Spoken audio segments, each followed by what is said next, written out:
Hello guys, कैसे हैं आप सब।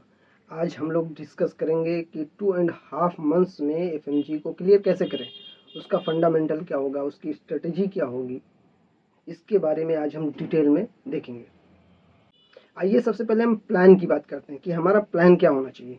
देखिए, हमारे एमबीबीएस सिलेबस में 19 सब्जेक्ट हैं, तो हम उसको कुछ पार्ट्स में डिवाइड करते हैं। जैसे कुछ स्ट्रॉन्ग सब्जेक्ट हैं हमारे, हर स्टूडेंट का स्ट्रॉन्ग सब्जेक्ट अलग अलग होता है।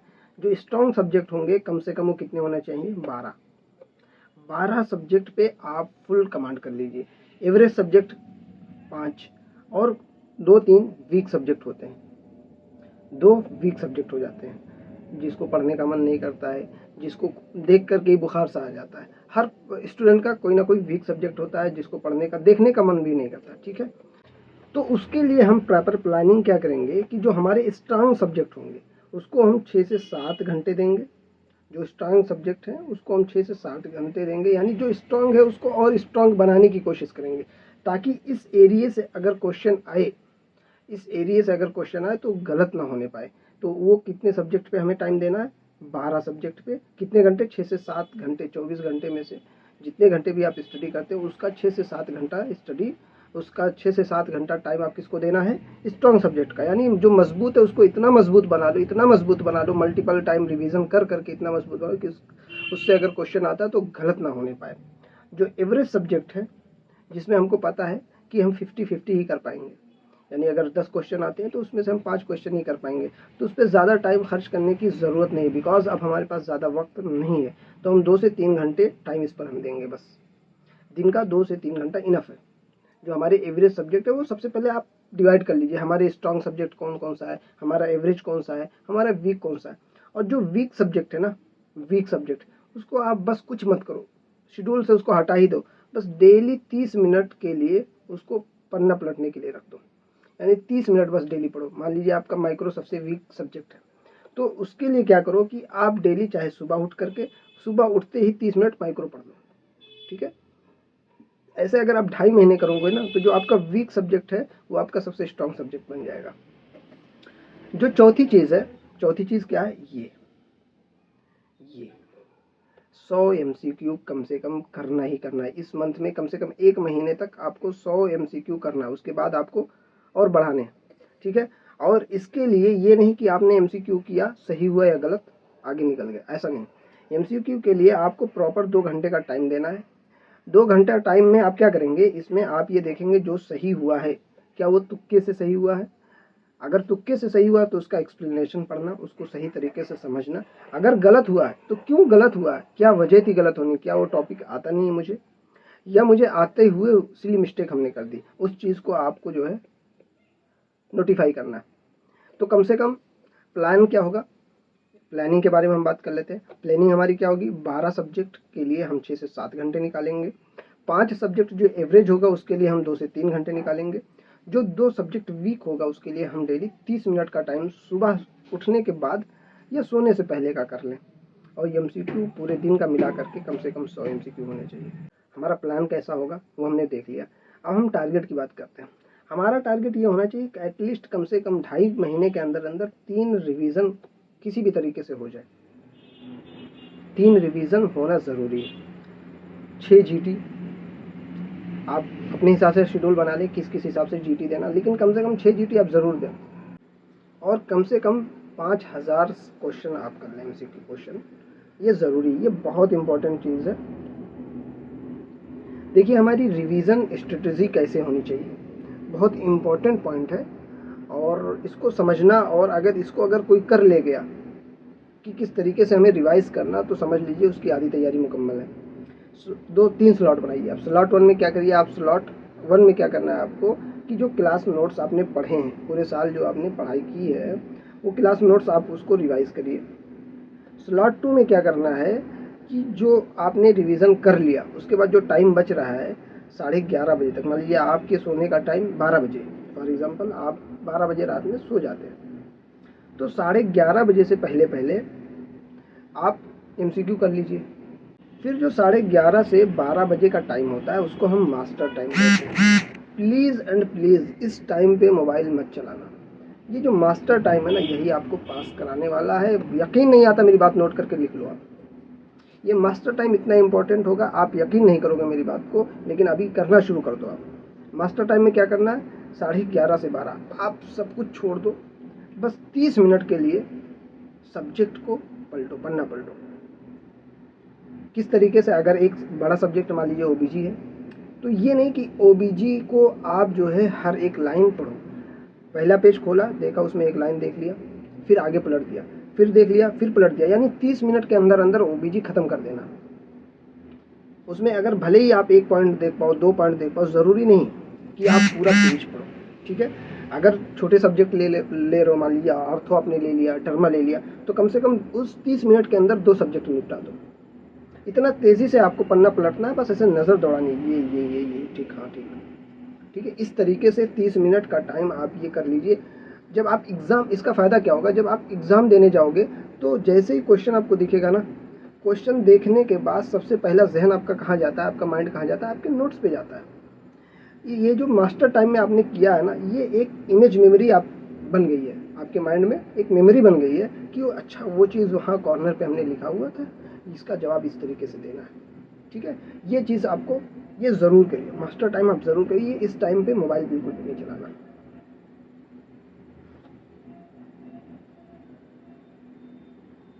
रिवीजन करने का तरीका क्या होगा, रिवीजन ये नहीं कि आप एक एक चीज़ को बहुत डीपली पढ़ो, बहुत ज़्यादा देर तक उस पर वक्त गुजारो, ऐसा नहीं। आप कोई भी चीज़ रिवीजन करो तो उसको बहुत तेज़ी से रिवाइज करो। ये मत सोचो कि मुझे याद हो रहा है कि नहीं। आप अगर एक चीज़ को एक बार पढ़ रहे हो, एग्ज़ाम तलक कोई भी एक सब्जेक्ट पढ़ रहे हो, उसको बहुत टाइम लगा करके, उतने टाइम में अगर उसी सब्जेक्ट को 5 बार पढ़ लेते हो, तो आप जो 5 बार पढ़ोगे वो ज़्यादा फ़ायदा करेगा, वो इमेज मेमोरी बनेगी और वो कई तरीके से आपको बहुत फ़ायदा करेगी। रिवीजन करते समय आप जो चीज़ बार बार भूल रहे हो, आपको लगता है ये चीज़ मुझे जहन में नहीं आ रही, मैं भूल जा रहा हूँ, उसको आप क्या करो, स्टिकी नोट्स बना लो। स्टिकी नोट्स बना लो आप, या हाइलाइटर से उसको हाईलाइट कर लो।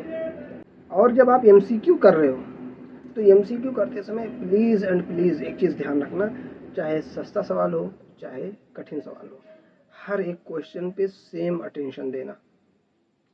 हर एक क्वेश्चन को बहुत ध्यान से पढ़ना है। ये नहीं कि आपने इजी क्वेश्चन समझा और आपने उसमें सिली मिस्टेक कर दी। ये बहुत ज़रूरी चीज़ है। सिली मिस्टेक अगर नहीं हुई और आपने ठीक ठाक पढ़ाई की है, तो यकीन जानिए आप 100% पास हो जाओगे। सिली मिस्टेक नहीं होनी चाहिए। और जो क्वेश्चन आप बार बार गलत कर रहे हो, उसको आप क्या करो, अपने नोट्स में कहीं किनारे एक जगह पे लिख लो, शॉर्ट में उसको नोट कर लीजिए, ताकि जब भी आप वो 30 मिनट्स का जो रिवीजन है, मास्टर टाइम है, उसमें जब आप फिलिप करोगे तो तुरंत आपके नज़र के सामने होगा, पूरी नोट्स से याद हो जाएगी आपको, ठीक है। और देखिए सबसे इम्पोर्टेंट चीज़ है, देखिए सबसे पहली बात, चिल रही है। बहुत ज़्यादा डिप्रेशन का माहौल मत बनाइए अपने इर्द गिर्द कि हमारा नहीं हुआ, हम क्या करें और हम फंसे हुए हैं, इस तरीके से कुछ नहीं सोचना। आप डॉक्टर बन गए हो, ये एक एग्ज़ाम है, ये भी निकल ही जाना है, यकीन जानिए निकल ही जाना है। और कोशिश ये करिए, 2 से ढाई महीने का वक्त बचा है। अगर सच में आप इस पड़ाव तक पहुंच चुके हैं, जो एक एग्ज़ाम दे करके बस आप एक रजिस्टर्ड डॉक्टर बन जाएंगे, तो उसके लिए आप क्या करिए, थोड़ा सा सोशल मीडिया से दूरी बना लीजिए। आपका इंस्टाग्राम, स्नैपचैट, ये जो चीज़ें ना बहुत टाइम ले जाती हैं। अगर ये टाइम आपका बच गया तो मास्टर टाइम जो आपका है ना, उसको आप 1 घंटा भी कर सकते हो। एक सब्जेक्ट डेली कर रहे थे, 2 सब्जेक्ट आप कर सकते हो। अगर ये चीज़ आपने यहाँ से कंट्रोल कर ली, तो मास्टर टाइम यहाँ से आप बढ़ा लेना। मास्टर टाइम यहाँ से आप बढ़ा लेना। स्टे पॉजिटिव एंड काम। ये मत सोचिए कि नहीं होगा, ये सोचिए इस बार हो ही जाना है। यकीन रखिए, अपने आप पे भरोसा रखिए, मेहनत करते रहिए बस। और जब भी जीटी दीजिए, तो ये नहीं कि अपने रूम पर बैठ करके आराम से जीटी दे रहे हैं, 15 मिनट दिया पॉज कर दिया, फिर 20 मिनट दिया पॉज कर दिया, नहीं। कोशिश करिए कि एग्ज़ाम का जो टाइम है उसी टाइम में जीटी दीजिए, और कोशिश ये करिए कि 150 क्वेश्चन एक बैठक में उसको निपटा दीजिए। और टाइमर ज़रूर लगा लीजिए। टाइमर बहुत इंपॉर्टेंट है, इसलिए कि एग्ज़ाम में क्या होता है कि हमारे क्वेश्चन बच जाते हैं, टाइम ख़त्म हो जाता है, ठीक है। टाइमर लगा के जब भी जीटी दीजिए, जीटी का जो टाइम मैनेजमेंट वो बहुत ज़रूरी है। आइए हम बात करते हैं उन स्टूडेंट्स की जिन्होंने पिछली बार पढ़ाई की, बहुत मेहनत किया, किसी वजह से उनका नहीं हो पाया। ऐसा नहीं कि उन्होंने मेहनत नहीं की, उनको अब करना क्या है, किस तरीके से स्टडी करनी है, वो चीज़ हम समझते हैं। देखिए, हमें स्मार्ट स्टडी करनी है। स्मार्ट स्टडी का मतलब क्या है? देखिए, हमारा एमबीबीएस का सिलेबस बहुत वास्ट है, बहुत वास्ट है। पढ़ने बैठेंगे तो 5 साल नहीं खत्म होगा, बहुत वास्ट सब्जेक्ट है, हम सबको पता है। लेकिन हमें 2 महीने के अंदर क्या क्या चीज़ें पढ़नी है, किन चीज़ों को छोड़ देना है, ये हमें पता होना बहुत ज़रूरी है।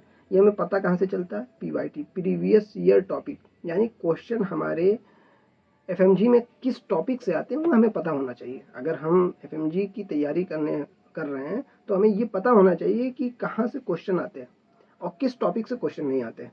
तो जिस टॉपिक से क्वेश्चंस आते हैं उस टॉपिक को पक्का तैयार करो। वो ज़्यादा टॉपिक नहीं होते, कुछ टॉपिक हैं जहाँ से फिक्स क्वेश्चन यहाँ से आना ही आना है, तो उस टॉपिक को आप तैयार करो। इसी को हम कहते हैं स्मार्ट स्टडी। ये नहीं कि आप पढ़ते रहो, बुक्स उठा लो, एक तरफ से पढ़ते रहो, ये तरीका नहीं है। तरीका क्या है? जहाँ से जिस टॉपिक से क्वेश्चंस आते हैं उस टॉपिक को आप पूरी तरीके से पढ़ लो। और जब भी आप स्टार्ट करो ना तो ज़ीरो से, ये नहीं कि हमारा तो 135 मार्क्स आ गया, 15 नंबर के लिए और पढ़ना, ना ना ना ना, 15 नंबर नहीं, अब फिर से आपको 0 नंबर से पढ़ना है, फिर से आपको 0 नंबर से 150 नंबर तक पहुंचाना है। अगर आप ये सोचोगे कि 15 नंबर के लिए बस पढ़ना है, लास्ट के 10 दिन पढ़ लेंगे हो जाएगा, बिल्कुल नहीं होने वाला। मेडिकल वाली चीज़ें ऐसी होती हैं कि आप 1 महीना नहीं पढ़ोगे तो भूल जाओगे, फिर से 0 से स्टार्ट करना। यानी आप 0 से स्टार्ट करो ये समझ करके कि मैं फ्रेशर हूँ, मैं पहली बार एग्जाम देने जा रहा हूँ। उससे 2 फायदा होगा। पहली बात तो आपकी प्रिपरेशन अच्छी हो जाएगी, दूसरा फायदा ये होगा आपके माइंड में जो होता है ना रिपीटर, ये चीज़ें खत्म हो जाएंगी। साइकोलॉजी बहुत बड़ी चीज़ होती है। और don't think about your friends who passed earlier. आप अपने दोस्तों के बारे में मत सोचिए जो आपके बैचमेट थे, पास हो गए, जो आपके जूनियर थे, पास हो गए। ना ना ना ना, हर इंसान अपना अपना तकदीर लेकर पैदा हुआ है। हो सकता है वो जल्दी जो है पास हो गया है, आप देर में पास करो, लेकिन हो सकता है आप उससे बड़े डॉक्टर बन जाओ। कोई किसी के बारे में, फ्यूचर किसी का कोई नहीं जानता है। किसी के भी बारे में मत सोचो कि वो क्या किया, पहले पास हो गया। हो सकता है आप नीट पीजी पहले निकाल लो, हो सकता है नीट पीजी वो पहले अगर निकाल भी लिया, हो सकता है उससे बड़े डॉक्टर आप बन जाओ। तो कोई किसी के बारे में कुछ भी नहीं सोचना है कि मेरा फ्रेंड था यार वो पास हो गया, नहीं पढ़ता था। लोग ऐसा बोलते हैं कि वो कुछ भी नहीं पढ़ता था, पास हो गया, हम इतना पढ़ाई की, ऐसा हुआ मेरे साथ, जो है हम रह गए, किस्मत मेरी खराब है। ना ना ना, ऐसा कुछ भी नहीं है। पढ़ाई करते रहो, पॉजिटिव सोचो। आपका दोस्त पास हो गया, उसको बधाई दो, भाई तू पास हो गया, ठीक है। हाँ, जो पिछले एग्जाम में आपसे गलतियां उसको ज़रूर सर्च करो कि कहाँ से मुझसे गलती हुई, कौन सा पॉइंट था जहाँ पे मुझसे गलती हुई जिसकी वजह से मेरा 15 नंबर से रह गया, 20 नंबर से रह गया। जैसे कुछ लोग बोलते हैं कि मैंने रिवीजन यार प्रॉपर नहीं किया। बहुत इंपॉर्टेंट चीज़ है, इसको इतनी बार आप लिखो, इतनी बार लिखो कि आपके जहन में ये चीज़ आ ही जाए कि रिवीजन कंटेंट हमें ज़्यादा नहीं रखना है दोस्तों, कंटेंट ज़्यादा नहीं रखना है। कंटेंट जितना कम से कम रखोगे ना, उतनी ज़्यादा से ज़्यादा आप रिवाइज कर सकोगे, और यही फ़ायदा होगा। फ़ायदा क्या करने वाला है? रिवीजन। कंटेंट कभी नहीं फ़ायदा करेगा। यार हमें 150 नंबर लाने हैं, अगर 150 टॉपिक, 200 टॉपिक अगर हम पढ़ लेते हैं अच्छे से, जहाँ से 100% रहता है कि क्वेश्चन आना है, 300 टॉपिक अगर हम पढ़ लेते हैं तो हमारा ये कंफर्म हो जाता है कि 150 नंबर इसी में से आ जाएंगे, ठीक है। हज़ारों टॉपिक है हमारे एमबीबीएस में, हज़ारों क्या पता नहीं कितने हज़ार टॉपिक है, लेकिन अगर 300-400 टॉपिक अगर हम पढ़ लेते हैं तो 150 नंबर आ जाते हैं। तो उन्हीं को ना हम बार बार रिवाइज करें, बात खत्म। एमसीक्यू, जहाँ से आपका स्किल्स डेवलप हो गया, क्वेश्चन कैसे करने हैं। जीटी बहुत ज़रूरी है, और जीटी को रिकॉल करना ये और भी ज़्यादा ज़रूरी है। जीटी देने से ज़्यादा ज़रूरी है जीटी को रिकॉल करना, गलतियाँ कहाँ पे हुई। अगर वैसा क्वेश्चन बाद में आता है तो आप उस क्वेश्चन को सॉल्व कर ले जाओ। ये एक लाइन लिखी है मेरी तरफ से, अगर ये सारी चीज़ें आप कर रहे हैं, you will clear this FMG 100%। इतनी सी चीज़ें हैं, अगर ये सारी चीज़ें आप कर ले जा रहे हो तो आप यकीन जानो आप इस एफएमजी में पास होने जा रहे हो।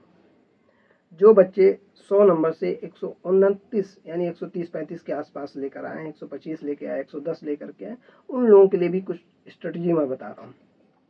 देखिए, हकीकत बात करते हैं, अगर 100 नंबर के आसपास आ रहा है तो हमारा सब्जेक्ट थोड़ा वीक है, हमें बहुत मेहनत करने की ज़रूरत है। जो बात एकदम क्लियर मैं बता रहा हूँ, थोड़ी नहीं, थोड़ी से थोड़ी ज़्यादा मेहनत करने की ज़रूरत है, वर्क हार्ड की ज़रूरत है। और वर्क हार्ड के साथ साथ स्मार्ट वर्क करने की ज़रूरत है। स्मार्ट का मतलब हमने अभी पीछे समझा है, PYT पे वर्क करें, यानी जो प्रीवियस ईयर टॉपिक है उसको उस पर बहुत ज़्यादा मेहनत करें।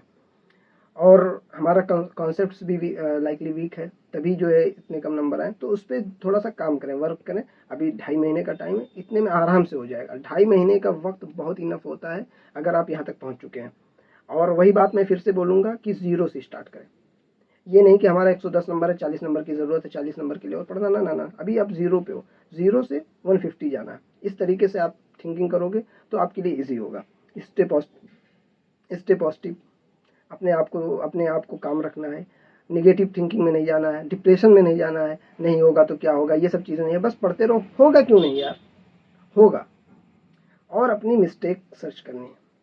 मिस्टेक सर्च करने के लिए हमने अभी यहाँ पे बताया, रिवीजन किया है नहीं किया प्रॉपर तरीके से, MCQ किया है कि नहीं किया है, GT दिया कि नहीं। कुछ बच्चे भी ना एक भी GT के एग्जाम में पहुँच जाते हैं, ना ना ना ना, GT ज़रूर देना है, ठीक है। तो जहाँ पे मिस्टेक थी उसको सर्च करने, उस पर वर्क करना, और यकीन जानो आप भी 100% पास होगे अगर ये सारी चीज़ें कर लिए।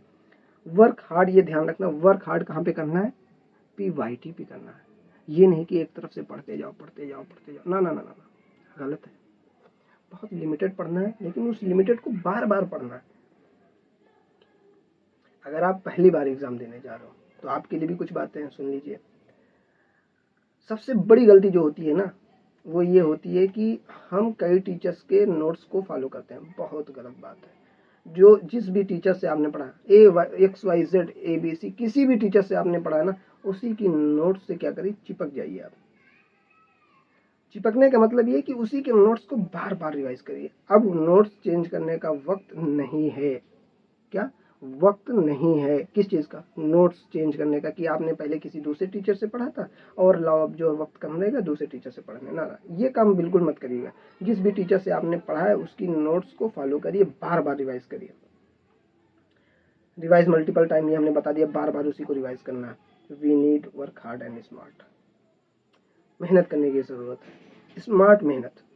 PYT पे ज़्यादा वर्क करना है। PYT हमें सर्च कर लेना, बहुत सारे उस पर टेलीग्राम चैनल्स पे PYT आता है, हम भी लिंक में डाल देंगे PYT क्या क्या है, जहाँ पे हमें मेहनत करने की ज़रूरत है। जहाँ से अगर हम 300 टॉपिक तैयार कर लेते हैं तो हमारा 150 क्वेश्चन उसमें से आना ही आना है, 120 क्वेश्चन आना ही आना है, 130 क्वेश्चन आना ही आना है, किसी भी तरीके से उसके बाहर नहीं जाएगा।